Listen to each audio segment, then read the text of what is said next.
சட்டமன்ற தேர்தலுக்கான அறிவிப்பு இன்னும் சில தினங்களில் வெளியாகும் என எதிர்பார்க்கப்படுகிறது. அரசியல் கட்சிகள் தற்பொழுதே தங்களது பணிகளை தீவிரப்படுத்த துவங்கி இருக்கிறார்கள். குறிப்பாக கோவையை பொறுத்தவரை பாரதிய ஜனதா கட்சியின் தேசிய மகளிர் அணி தலைவர் வானதி சீனிவாசன் கோவையினுடைய பல்வேறு பகுதிகளில் தனது தேர்தல் பயணத்தை துவங்கி இருக்கிறார். தற்பொழுது அவர் நம்மிடையே இருக்கிறார். அவரிடம் பேசலாம். மேடம் வணக்கம். சட்டமன்ற தேர்தலுக்கான பணிகள் துவங்கியாச்சா? சட்டமன்ற தேர்தலுக்கான பணிகள் எங்களுக்கு தொடர்ச்சியான பணிகள். ஏனென்றால் நாங்கள் அரசியலில் தேர்தலுக்காக மட்டும் மக்களுக்கு சேவை செய்கின்ற கட்சி கிடையாது. இது எங்களுக்கு ரவுண்ட் இயர் ஆக்டிவிட்டி தான். அதனால இப்ப என்னன்னு கேட்டீங்கன்னா கட்சி நிர்வாகிகள் அதிக பேர் இந்த நிகழ்ச்சிகளை முன்னின்று நடத்துகிறார்கள். அப்படி இல்லைன்னு சொன்னா அதெல்லாம் நாங்க ரெகுலரா பண்ற விஷயங்கள். வானதி சீனிவாசன் கோவை தெற்கு தொகுதியிலிருந்து வடக்கு தொகுதிக்கு மாறுறாங்க அப்படின்ற ஒரு கருத்து நிலையத்துக்கு நிகழ்ச்சிகளும் வடக்கு தொகுதியிலேயே நடத்திக்கிட்டு இருக்கீங்க. சமீபத்தில் ஒரு சில நிகழ்ச்சிகள் எல்லாமே நிதின் நபின் வந்த போதும் சரி, தற்போது நடக்கக்கூடிய நிகழ்ச்சிகள் எல்லாமே வடக்கு தொகுதியை மையப்படுத்தி நடக்கிறதுனால நீங்க வடக்கு தொகுதியில் போட்டியிடுறதா ஒரு தகவல் வருது. அதை எப்படி பாக்குறேன்? முதல்ல நான் போட்டியிடுற தொகுதியை பொறுத்தவரை முடிவு செய்ய வேண்டியது மத்திய தலைமை. ஆனால் இந்த பகுதி மட்டுமல்ல, ஒரு தேசிய மகளிர் அணி தலைவராக தமிழ்நாட்டில் மட்டும் இல்ல, இதை 12ஆம் தேதி கேரளா போறேன், அதுக்கப்புறம் பெங்கால் போறேன். அதனால நாடு முழுக்கவே தேர்தல் மாநிலங்களில் அதிகமாக கவனம் செலுத்த வேண்டியது என்பது என்னுடைய கடமை. இங்க பொறுத்த வரைக்கும் கோவையில் இருக்கக்கூடிய எல்லா தொகுதிகளிலும் கவனம் செலுத்துறோம். எங்களை பொறுத்தவரை கடந்த முறை மாதிரியே 10க்கு 10 என தேசிய ஜனநாயக கூட்டணி வெற்றி பெற வேண்டும். அதனால எல்லா இடத்துலயும் வேலை செய்யறோம். இப்ப அதிமுகவுடனான கூட்டணி பேச்சுவார்த்தையிலிருந்து மொத்தம் எவ்வளவு தொகுதிகள் தமிழகம் முழுவதும் கேட்டு பெறுவதற்கான வாய்ப்புகள் இருக்கு? நிச்சயமாக கடந்த முறையை விட அதிக தொகுதிகள் பெறுவோம். எத்தனை அப்படிங்கிற நம்பர் அப்படிங்கிறது அது தேசிய தலைமையும் இங்க இருக்கக்கூடிய அண்ணா திராவிட முன்னேற்ற கழக தலைமையும் முடிவு பண்ணுவாங்க. தேசிய ஜனநாயக கூட்டணியில கூட்டணி இறுதியாயிருச்சா இல்ல இன்னும் கட்சிகள் வர வாய்ப்புகள்? இன்னும் கட்சிகள் வருங்க. இன்னும் கூட நிறைய அரசியல் கட்சிகள் பேச்சுவார்த்தை பண்ணிட்டு இருக்காங்க. இன்னும் அதிக கட்சிகள் வரும். யாரெல்லாம் வருவாங்க அப்படின்ற எதிர்பார்ப்புகள் எடுத்து பாருங்க. அந்த பக்கம் கூட்டணியில் இருக்கிறவங்களை தவிர மீதி இருக்கிற எல்லாத்தையும் கணக்கெடுத்துக்கோங்க. யாரெல்லாம் வரணுமோ எல்லாரும் வருவாங்க. இப்ப அண்ணாமலை இந்த தேர்தல் சுற்றுப்பயண பிரச்சாரத்திலிருந்து தன்னால பங்கேற்க முடியாது அப்படின்ற ஒரு கருத்து சொல்லியிருக்காரு. இதை எப்படி பாக்குறது? இல்ல, இது அவரோட ஒரு ஓன் ரீசன், ஃபேமிலி ரீசன்ஸ்க்காக அதை சொல்லியிருக்காரு. மற்றபடி அவரோட தேர்தல் பணிகள்ல அவரோட கூட்டங்களுக்கெல்லாம் அவர் வந்துட்டு தான் இருக்காரு. சோ அது அவரு இந்த சுற்றுப்பயணம் மட்டும் என்னால இப்ப முடியலங்கிறத மட்டுமே உதாகரமாக மாற்றப்பட்டது. அவ்வளவுதான். சட்டமன்ற தேர்தலில் போட்டியிடுறதுக்கான வாய்ப்பு இருக்கா? போட்டியிடணும்னு நான் ஆசைப்படுறேன் ஒரு சகோதரியா. ஓகே. இப்ப இந்த தேர்தலில் எதை மையப்படுத்தி பிரச்சாரம் வரும்?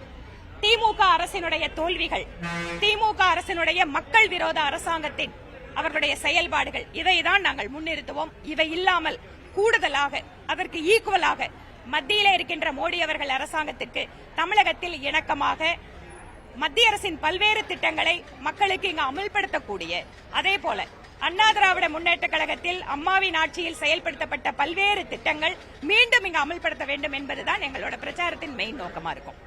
சவாலா என்னென்ன விஷயங்கள்லாம் சவாலா இருக்கும் அப்படின்னு நினைக்கிறேன்.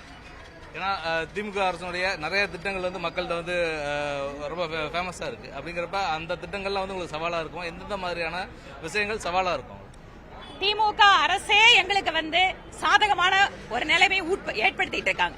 ஏனென்றால் நான் முன்னாடி இந்த பத்திரிகையாளர் சந்திப்பில் கூட சொன்னேன், ஊடக நண்பர்கள் மீது தாக்குதல், லாக்அப் மரணங்கள், இவர்கள் எல்லாம் எந்த விதமான இரட்டை நிலைப்பாடு எடுத்திருக்காங்க. எதிர்கட்சியா இருக்கும் போது ஒரு நிலைப்பாடு, ஆளும் கட்சி ஆனதுக்கு அப்புறம் அதே தவறுகளை செய்வது. அப்போ இவர்கள் செய்கின்ற ஆட்சியே இரட்டை வேட ஆட்சி. அதனால எங்களுக்கு சவால் எல்லாம் எதுவுமே இல்லைங்க. அந்த திட்டங்கள் எல்லாமே டிராமா திட்டங்கள் தான். அதனால் இதையெல்லாம் மக்கள் எளிதாக புரிந்து கொள்வார்கள். திமுக மகளிர் உரிமை தொகை திட்டம் கொடுத்திருக்கு, அதே அதிமுக செய்யறேன்னு சொல்லி இருக்கு. அப்படிங்கிறப்ப அந்த திட்டங்கள் நீங்க எப்படி சாதாரணமா சொல்றீங்க? இல்லைங்க, மக்களுக்கு இப்ப ஒரு திட்டத்தை கொடுக்கறாங்க. குறிப்பா நீங்க சொன்ன மாதிரி பெண்களுக்கு 1000 ரூபாய் கொடுக்கறாங்க. ஆனால் பெண்களுக்கு 1000 ரூபாய் கொடுக்கறோங்கிற பேர்ல ஒவ்வொரு நாளும் பெண்கள் மீதான வன்முறை, கொலை, கொள்ளை, கற்பழிப்பு, பாலியல் வன்முறை, இந்த மாதிரி பெண்களுக்கு எதிராகவே ஆட்சியை வச்சுட்டு 1000 ரூபாய் கொடுத்தா சரியா போயிருமா? இதெல்லாம் பெண்கள் அந்த அளவுக்கு அவங்களால புரிஞ்சுக்க முடியாதா? அதனால 1000 இல்லைங்க, 10,000 ரூபாய் கொடுக்கறேன்னு தேர்தல் அறிக்கையில சொன்னா கூட பெண்கள் திமுக ஓட்டு போட மாட்டாங்க. அதிமுக அதே வாக்குறுதி. அதிமுகவோட ஆட்சியில என்னென்னவெல்லாம் பெண்களுக்கு கொடுத்தாங்க? ஸ்கூட்டி கொடுத்தாங்க, நிறுத்தினாங்க. நான் சட்டப்பேரவையில கேட்டேன், ஸ்கூட்டி என்பது ஒரு வாகனம் அல்ல, ஒரு பெண்ணினுடைய சிறகுகள். தாலிக்கு தங்கம் திட்டத்தை நிறுத்தினாங்க, லேப்டாப் திட்டம் நிறுத்தினாங்க. இந்த மாதிரி அம்மாவினுடைய எல்லா திட்டங்களையும் நிறுத்திவிட்டு இவர்கள் ஏதோ பெண்களுக்கு செய்யறன்னு சொல்லிட்டு கையில பணத்தை கொடுத்தா பெண்கள் ஏமாறுவாங்கன்னு நினைக்கிறாங்க. அதனால் 2000 ரூபாய் கொடுப்பதாக அதிமுக தேர்தல் அறிக்கையில சொல்லி இருக்காங்க. அதை நிறைவேற்றுவதற்கான எல்லா உதவிகளையும் மத்தியிலே மோடி அவர்கள் செய்வார். கூடுதலாக பெண்களுக்கான அம்மாவின் அத்தனை திட்டங்களும் இங்கு அமல்படுத்தப்படும். எல்லாவற்றிற்கும் மேலாக பெண்களுக்கு தமிழகம் ஒரு பாதுகாப்பான மாநிலமாக மாற்றப்படும். இப்ப தமிழகத்துல பொறுத்தவரைக்கும் இப்ப 4 முனை போட்டிக்கான வாய்ப்புகள் தான் அதிகமா இருக்கு. அப்படி 4 முனை போட்டிகளா வரும்பொழுது தேசிய ஜனநாயக கூட்டணிக்கு வெற்றி வாய்ப்பு எந்த அளவுக்கு இருக்கும்? நீங்க 4 முனை போட்டி அப்படிங்கறத நம்ம மார்ச்ல பேசுவோம், அதுக்கப்புறம் பாப்போம். தமிழக வெற்றி கழகம் ஒரு முக்கியமான சக்தி. தமிழக வெற்றி கழகத்தினுடைய வருகை விஜயனுடைய களத்தில் இறங்கியது எந்த அளவுக்கு நெருக்குதலா இருக்கும்? நீங்க இதற்கு முன்பாக கூட தமிழகத்தில் இந்த மாதிரி 2 கூட்டணிகள் அல்லது 2 கட்சிகள் இல்லாத ஒரு மாற்று சக்தி அப்படிங்கிறது தொடர்ச்சியா கடந்த 25 வருடங்களாக இருந்துட்டு தான் இருக்கு. பட் அவங்களால என்ன இம்பாக்ட உருவாக்க முடிந்தது? அவர்களால் தனியாக ஆட்சிக்கு வர முடிந்ததா? அப்படி இல்லாத போது திரு விஜய் அவர்களும் ஏதாவது ஒரு சில இடத்துல அவர்களுக்கு கொஞ்சம் வாக்குகள் கிடைக்கலாமே தவிர ஆட்சி அதிகாரம் என்பது நிச்சயமாக அவர்களுக்கு கிடையாது. திமுக எதிர்ப்பு அப்படின்ற நிலையில நீங்களும் இருக்கீங்க, விஜயும் இருக்கிறாரு.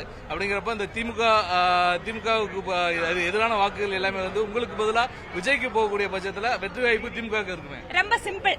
திமுகவை வீழ்த்த வேண்டும், திமுகவை அகற்ற வேண்டும் என்றால் ஃபர்பிடபிள் அலையன்ஸ். யார் ஆட்சி அமைக்க முடியும்? நிச்சயமாக தேசிய ஜனநாயக கூட்டணி தான் அந்த இடத்துல இருக்கு. அதனால அப்படி பார்க்கின்ற பொழுது எல்லாமே மாறிடும்.